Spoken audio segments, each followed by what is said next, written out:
Hi, I'm Chef Gail and welcome to my kitchen. Now, have you ever made a lemon curd or a lime curd or an orange curd or a lemon filling for a lemon meringue pie and it tasted like metallic or an off taste or tinny? Well, I'm going to show you how to avoid that and you'll never have to deal with that again. But before we get started, I want you to press that notification button so you can see all my upcoming videos and tips because you're going to want to. All right, so have you ever made a lemon curd and you've cooked it on the stove, you've even tried a little bit, it tastes beautiful, and then you put it into a bowl, you put it in the fridge, you take it out and it tastes like metal? What is happening?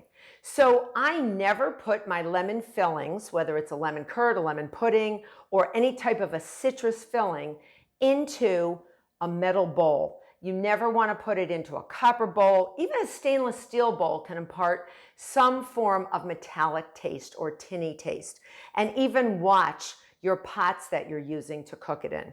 So when I'm done cooking in a sturdy, heavy, well-made, high-quality saucepan, I will pour it into a heat-proof glass bowl or something that can handle the heat that's not metal. And guaranteed, you will never have a metallic taste in your lemon fillings. So I hope you take that tip and use it to good use because you will never be unhappy with your lemon filling again. Until next time, I hope you become a subscriber.